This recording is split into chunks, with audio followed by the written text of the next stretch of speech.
नमस्कार छात्र मित्रों, कक्षा 9 हिंदी के वर्ग में आपका स्वागत है। मित्रों, भारत देश जिसे हमने सोने की चिड़िया के रूप में पहचाना है, प्राचीन समय का वह भारत हिंदुस्तान जो अनेक प्रकार की समृद्धियों से भरा हुआ था, वही भारत जहाँ पर संस्कृति के सूर्य का उदय हुआ और उसकी तेज किरण पश्चिम के देशों तक फैले, वही भारत जो ऋषि मुनियों की भूमि रहा, वही भारत जिसकी अपनी परंपराएं थी, जिसके अपने रीति रिवाज थे, अनोखी सभ्यता थी और ऐसी अनोखी संस्कृति वाला भारत देश जिसके प्रति विश्व के सभी देशों का ध्यान आकर्षित हुआ। तो मित्रों, भारत की भव्यता को लेकर हमारे कवि यहाँ पर हमारे लिए एक कविता लेकर उपस्थित हुए हैं। आपके पाठ्यपुस्तक में भारत गौरव नामक कविता है, इसे आज हम पढ़ने जा रहे हैं।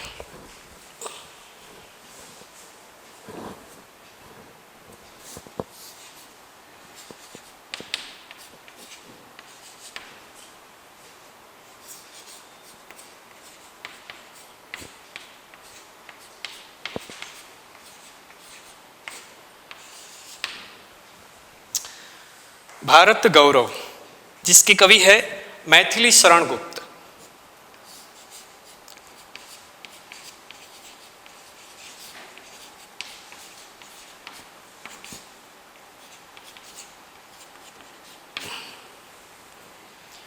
कवि के बारे में जाने, राष्ट्र कवि के रूप से भी हम इन्हें जानते हैं।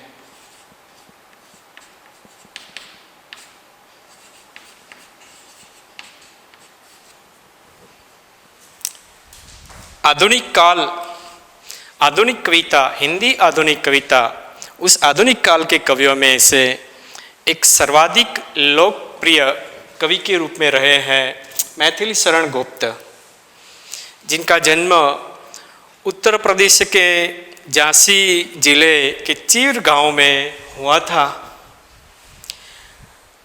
प्रारंभिक शिक्षा तो गांव में हुई और उसके बाद उन्होंने उच्च अभ्यास भी किया।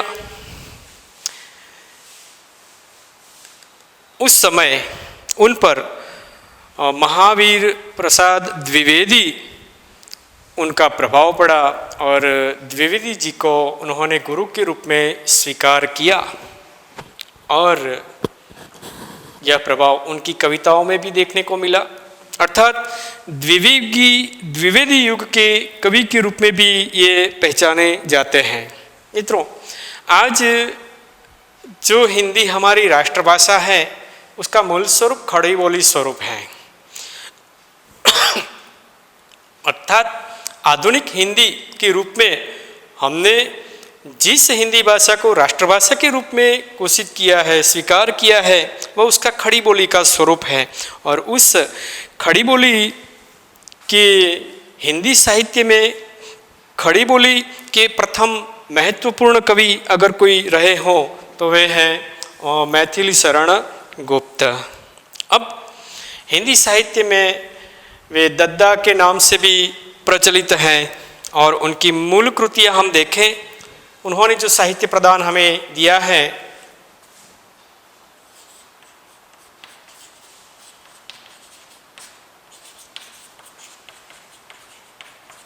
जो प्रमुख कृतियां हैं वह मैं यहाँ पर रख रहा हूँ।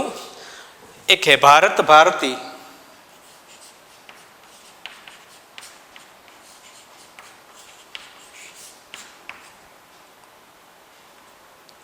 यशोधरा,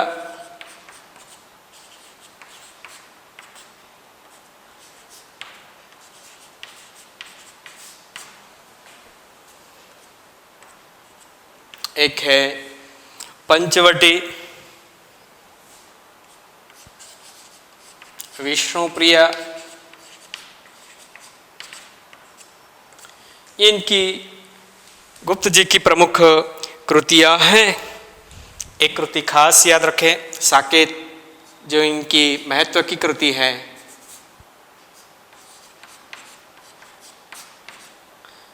तो गुप्त जी की प्रमुख कृतियां हैं। और उस समय ये जो भारत भारती है, उसमें भारत गरिमा, भारत की भव्यता की बात लेकर कवि ने कविता यहाँ पर रखी है। और एक ऐसी कविता है, ऐसी कृति है जिसको लेकर महात्मा गांधी ने मैथिली शरण गुप्त को राष्ट्र कवि का मान दिया, सम्मान दिया, पदवी दी। बराबर यहाँ जो कविता हम पढ़ने जा रहे हैं, भारत गौरव, यह भी इनकी भारत भारती से ली गई कृति है।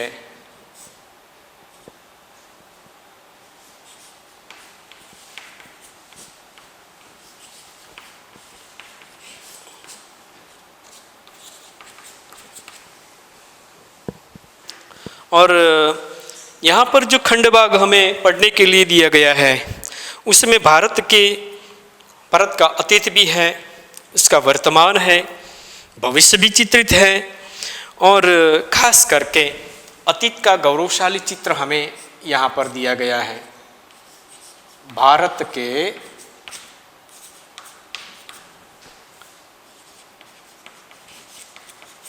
अतीत का गौरवशाली चित्र।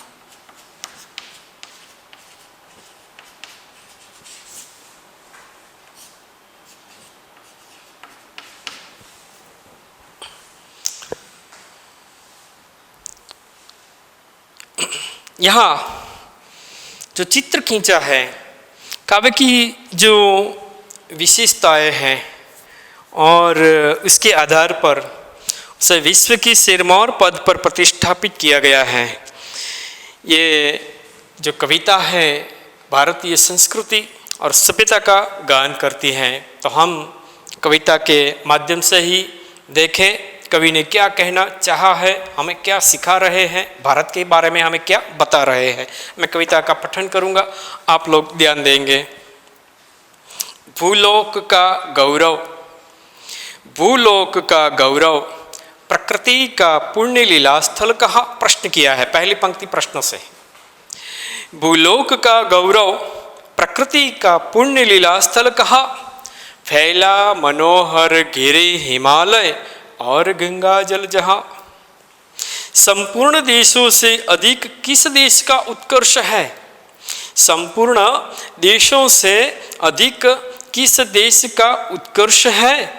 उसका कि जो रूसी भूमि है वह कौन, भारतवर्ष है। हाँ, वृद्ध भारतवर्ष ही संसार का सिरमौर है। वृद्ध भारत वर्ष ही संसार का सिरमौर है। ऐसा पुरातन देश कोई विश्व में क्या और है। भगवान की भवभूतियों का यह प्रथम भंडार है। भगवान की भवभूतियों का यह प्रथम भंडार है। विधि ने किया नर सृष्टि का पहले यही विस्तार है। यह पुण्य भूमि प्रसिद्ध है। यह पुण्य भूमि प्रसिद्ध है। इसके निवासी आर्य है। विद्या कला कौशल सबके जो प्रथम आचार्य है। संतान उनकी आज यद्यपि हम अधोगति में पड़े, पर चिन्ह उनकी उच्चता के आज भी कुछ है खड़े। वे आर्य ही थे, वे आर्य ही थे जो कभी अपने लिए जीते न थे। वे स्वार्थ रत हो मोह की मदिरा कभी पीते ना थे। संसार के उपकार हित जब जन्म लेते थे सभी, संसार के उपकार हित जब जन्म लेते थे सभी, निश्चेष्ट होकर किस तरह वे बैठ सकते थे कभी। उस कविता का अंत भी प्रश्न से है और प्रश्न में उत्तर भी है। देखिए कवि क्या कहना चाहते हैं। भूलोक का गौरव, प्रकृति का पुण्य लीला स्थल कहा। काव्यारंभ हुआ प्रश्न से, लेकिन प्रश्न उस तरह से पूछा गया है कि प्रश्न में हम उत्तर पा सकते हैं। मानो कवि ने उत्तर भी दे दिया है, हमें मालूम है, और फिर भी स्पष्ट करने जा रहे हैं। भूलोक का पृथ्वीलोक, भू यानी पृथ्वी, पृथ्वीलोक जहाँ पर मनुष्य जीवन है, पशु पक्षी जगत है, ऐसा एक लोक जिसे भूलोक कहा गया है। भूलोक का गौरव सम्मान है। एक ऐसी जगह, एक ऐसा स्थान, विश्व के सभी देशों में एक ऐसा देश है जो भूलोक का गौरव है, पृथ्वीलोक का गौरव है, पृथ्वीलोक का सम्मान है, जिसने प्रतिष्ठा पाई है। प्रकृति का पुण्य लीला स्थल कहा। ये क्रीड़ा स्थान है, प्रकृति की क्रीड़ा जहाँ पर हो रही है, प्रकृति की नई नई नित्य नूतन लीलाएं जहाँ पर हो रही है, ऐसा स्थान इस संसार में कहाँ है? प्रश्न पूछ लिया है। आगे उस प्रश्न के संदर्भ में उत्तर देना चाहा है कवि ने। क्या कहा? फैला मनोहर गिर हिमालय गंगा जल जहाँ। वह स्थान कहाँ है? कौन सा स्थान? जो पूरे संसार का सर्वश्रेष्ठ स्थान है, पूरे संसार में श्रेष्ठ सम्मान जिसने पाया है, संसार में जो प्रकृति की क्रीड़ा भूमि के रूप में माना जाता है, जाना जाता है, वह स्थान कहाँ है? तो उसका उत्तर दिया, स्पष्ट नाम नहीं दिया, लेकिन एक इशारा किया, फैला मनोहर। वह स्थान वहाँ पर है जहाँ फैला हुआ है मनोहर गिरी। मनोहर गिरी, मनोहर यानी मन को हरने वाला,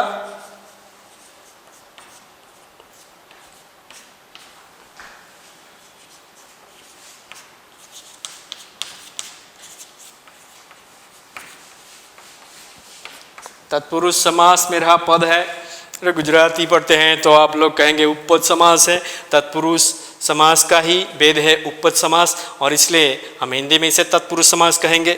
मनोहर गिरी, पर्वत, मन को हरने वाला पर्वत, मन को हरने वाला पर्वत है जहाँ पर वह स्थान वहाँ पर है, लेकिन वह पर्वत का नाम नहीं दिया तो हम कैसे जानेंगे वह स्थान कौन सा है? विश्व में तो अनेक प्रकार की पर्वतमालाएं हैं, तो कौन सा पर्वत? तो नाम ले लिया। हाँ, फैला मनोहर गिरी हिमालय, हिमगिरी सा पर्वत, हिमालय की पर्वतमाला जहाँ पर फैली हुई है। तो ये जो भूलोक का जो गौरवशाली स्थान अगर कहीं पर हो, प्रकृति का वह जो अनोखा क्रीड़ा स्थान अगर कहीं हो, तो वह वहाँ पर है जहाँ पर हिमालय की पर्वतमाला फैली हुई है, और गंगा जल जहाँ गंगा जैसी पवित्र नदी बहती है। अब हम सोच सकते हैं वह स्थान कौन सा है? भारत। भारत देश की बात कवि यहाँ पर कर रहे हैं। भारत को श्रेष्ठ बताया है कवि ने। संपूर्ण देशों से अधिक किस देश का उत्कर्ष है? फिर से एक नया प्रश्न। संपूर्ण देशों से, संपूर्ण देश यानी विश्व के आज जितने भी देश हैं उन सभी देशों में संपूर्ण देशों से अधिक किस देश का है उत्कर्ष? उत्कर्ष यानी उन्नति।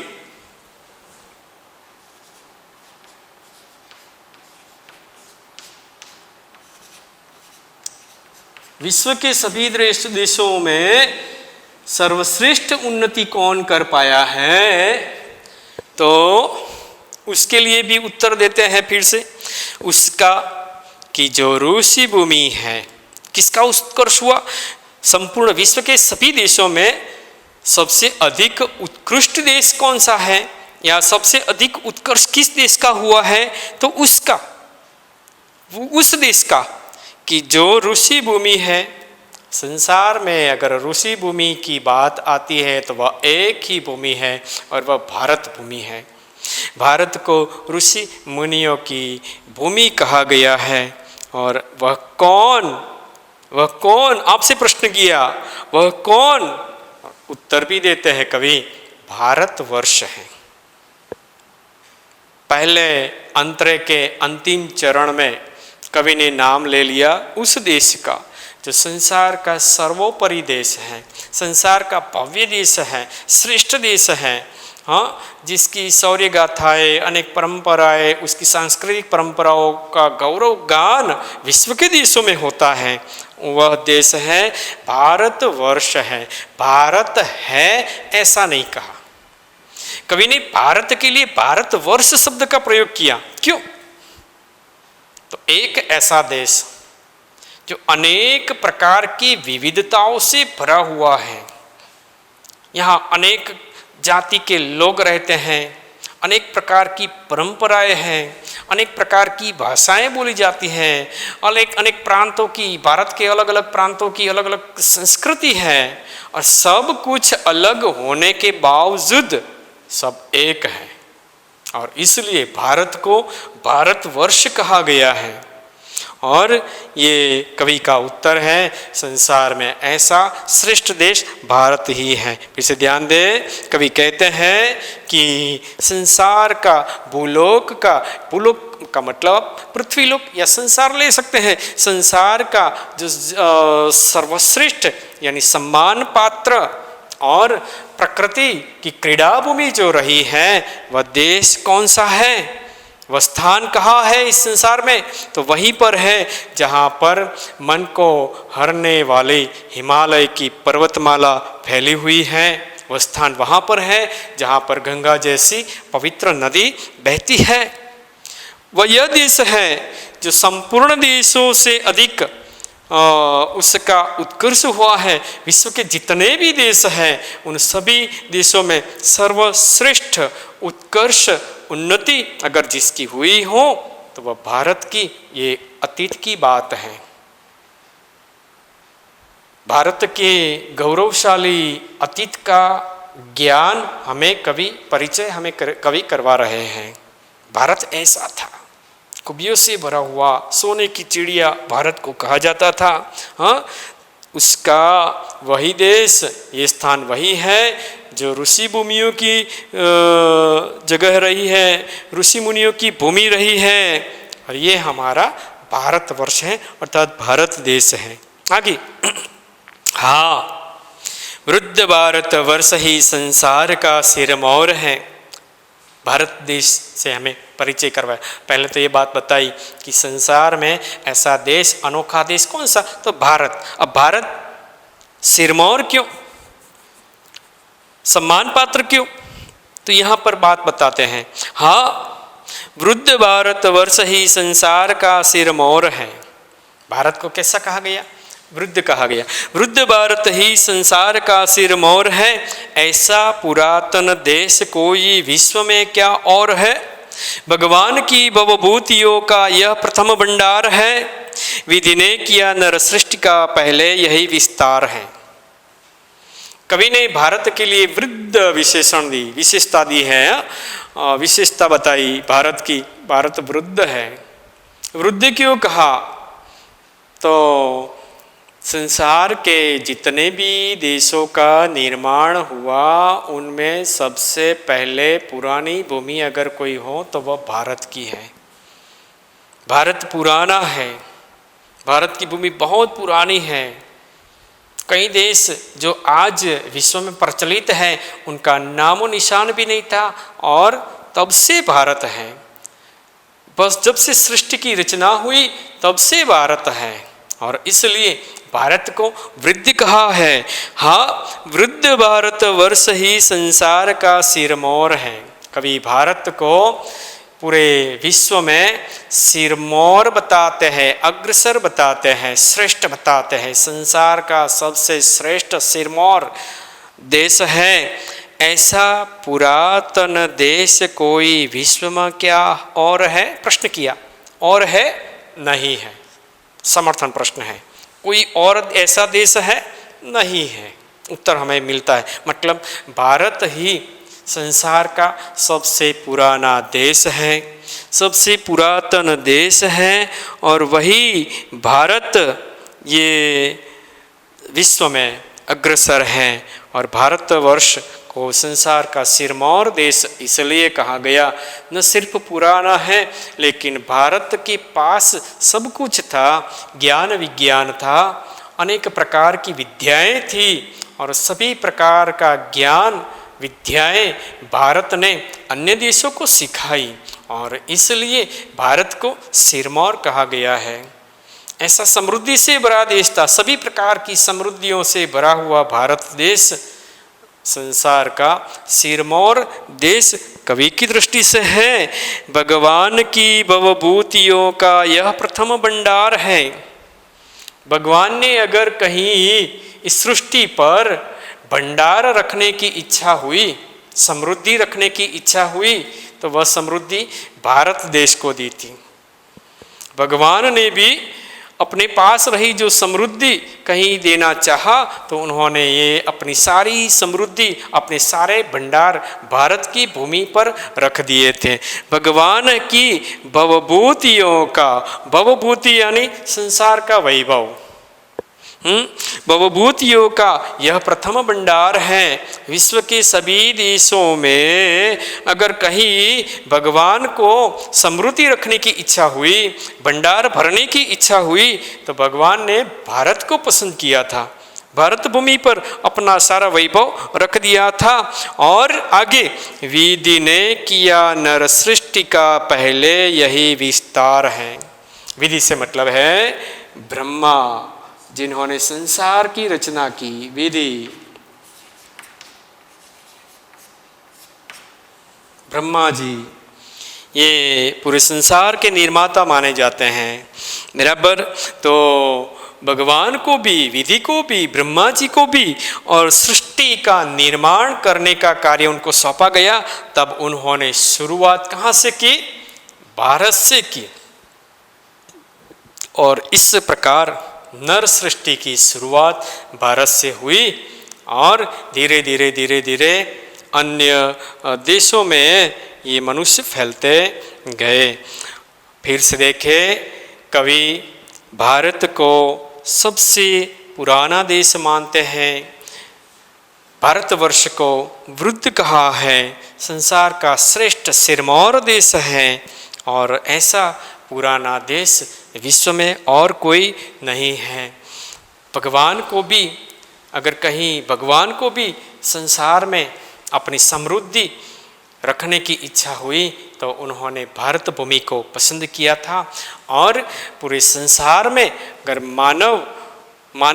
मानव बस्ती की शुरुआत हुई हो, नर सृष्टि का सृजन जहाँ से शुरू हुआ वो भारत देश था। ब्रह्मा जी ने भी भारत देश से ही नर सृष्टि का सृजन आरंभ किया था। तो यहाँ तक छात्र मित्रों हम रुकेंगे। आप कविता को पढ़ने की चेष्टा करें, समझने की चेष्टा करेंगे। अगले वीडियो में उसके 2 भाग हैं, हम पढ़ेंगे। अस्तु।